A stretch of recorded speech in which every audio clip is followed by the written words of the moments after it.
तो हम कर रहे थे 11th क्वेश्चन क्या है, सिंपल सा, increase in stock of capital. हमें पता है इसको क्या कहते हैं, या इन्वेस्टमेंट कहते हैं या कैपिटल फॉर्मेशन। और अगर ना भी समझ आए पेपर में तो ध्यान रखना, देखो कैपिटल लॉस है फर्स्ट ऑप्शन। लॉस, क्या लॉस कभी भी इंक्रीज हो सकता है? ऑब्वियस सी बात है, नहीं हो सकता। तो ये ऑप्शन तो अपने आप ही गलत हो गया। बाकी तीनों में से किसी को भी अगर तुम टिक मार भी आए, चलो समझ में नहीं आया, तीनों में से किसी एक को भी टिक मारोगे तो 33% चांसेस है अकॉर्डिंग टू प्रोबेबिलिटी कि तुम्हारा वो आंसर सही होगा। तो ऐसे थोड़ा सा दिमाग लगा के करना, ज़रूरी नहीं है कि हर क्वेश्चन का आंसर आता ही हो। पेपर हमें ये सिखाते हैं कि हमें प्रॉब्लम से कैसे डील करना है, ये नहीं कि हमें कुछ फॉर्मूले रट के और वही सब करना है। हमें एक्चुअल लाइफ जीना सिखाते हैं, प्रॉब्लम से डील करना सिखाते हैं, ठीक है। नेट इन्वेस्टमेंट किसके बराबर होता है? हमें पता है ग्रॉस इन्वेस्टमेंट में से डिप्रिसिएशन निकाल देते हैं तो वो नेट इन्वेस्टमेंट होता है। डिप्रिसिएशन और नेट इन्वेस्टमेंट ग्रॉस इन्वेस्टमेंट वाले वीडियो में इसकी अच्छे से बात की थी, ठीक है। नेट कैपिटल फॉर्मेशन कॉजेज़, अच्छा, नेट कैपिटल फॉर्मेशन यानी कि नेट इन्वेस्टमेंट से क्या होता है? नेट इन्वेस्टमेंट से हमारी प्रोडक्शन कैपेसिटी इंक्रीज़ हो जाती है। इसके बारे में भी बात की थी कि नेट इन्वेस्टमेंट मतलब, अगर याद दिला दूँ कि 2 मशीनें हैं हमारे पास, एक मशीन मैंने एक्स्ट्रा खरीदी अपने ऑलरेडी एग्जिस्टिंग स्टॉक में एडिशन करने के लिए, तो वो जो एक मशीन है वो मेरी नेट इन्वेस्टमेंट या नेट कैपिटल फॉर्मेशन बनेगी।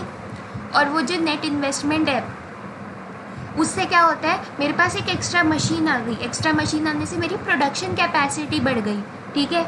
अब which of the following leads to depreciation? Depreciation किसके कारण होता है? Damage due to floods? नहीं, उसको हम कैपिटल लॉस कहते हैं, झटके को कैपिटल लॉस कहते हैं। Depreciation normal wear and tier.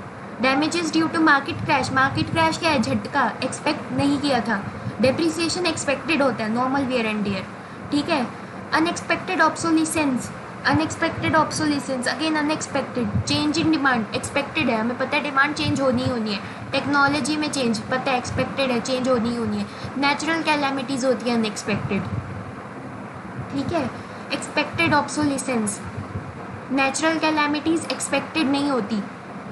Change in demand expected होती है, चेंज इन टेक्नोलॉजी एक्सपेक्टेड होती है। तो आंसर हो गया बोथ बी एंड सी, ठीक है। Depreciation reserve fund is needed for? Depreciation reserve fund किसके लिए चाहिए होता है? डिप्रिसिएशन के लिए। डिप्रिसिएशन का हाई फाई नाम क्या है? रिप्लेसमेंट इन्वेस्टमेंट, चीज़ों को रिप्लेस करने के लिए, है ना। A stock variable, stock variable का कोई टाइम डायमेंशन नहीं होता, मैंने बताया था उसका टाइम से कोई रिलेशन नहीं होता स्टॉक का। हम सीधा सीधा बोल सकते हैं मेरे पास 50,000 रुपये हैं, टाइम का कुछ लेना देना आया नहीं। Is a static concept? Static concept मतलब ऐसा कॉन्सेप्ट जो चल नहीं रहा। स्टैटिक मतलब खड़ा हुआ, रुका हुआ। मेरे पास 50,000 रुपये है, ये रुपए चल नहीं रहे हैं ना, लेकिन मैं 50,000 रुपये पर मंथ कमाती हूँ, मतलब मैं पूरे महीने चल चल के कमा रही हूँ। पूरे महीने का वो कंसेप्ट चलता है हमारा फ्लो वेरिएबल। पूरे महीने में मैं 50,000 रुपये कमा रही हूँ, चल ही जा रहा है वो पूरे, ये मंथ है तो पूरे महीने ये चल रहा है, फ्लो कंसेप्ट। स्टॉक इसी पॉइंट पर ही है, स्टैटिक है, रुका हुआ है, बोथ एंड भी, ठीक है। Quantity measured per unit of time period, time का जहाँ लेना देना आ गया वो हो गया फ्लो वेरिएबल, क्योंकि स्टॉक तो मेजर होता है at a point of time, एक पॉइंट पे हम कह देते हैं। Per unit of time, per month, per day क्या होता है? Flow.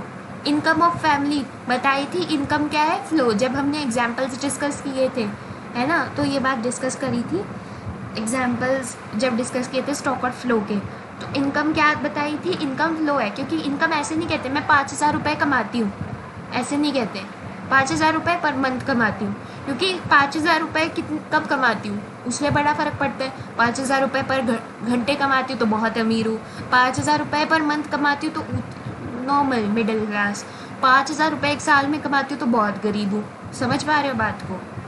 Which of the following is a stock variable? Stock variable कौन से इनमें से? Interest on capital? नहीं, इंटरेस्ट ऑन कैपिटल तो पर मंथ के हिसाब से मेजर होता है। खर्चा हम पर डे, पर मंथ के हिसाब से करते हैं। Distance between Delhi and Manali, ये स्टॉक वेरिएबल है, डिस्टेंस वहीं का वही रहता है, सेम ही रहता है। विच of the following is not a flow variable? Flow variable कौन सा नहीं है इनमें से, यानी कि स्टॉक कौन सा है इनमें से? इनकम फ्लो वेरिएबल है, इनकम पर मंथ के हिसाब से होता है। Capital formation, investment, per month मैं म्यूचुअल फंड्स में 500 रुपये इन्वेस्ट करती हूँ, फ्लो वेरिएबल है। लीकेज ऑफ वाटर, 1 घंटे में आधी टंकी खाली हो गई, पर घंटे में आधी टंकी घंटी बोल रही हूँ, पर घंटे में आधी टंकी खाली हो ही जा रही है।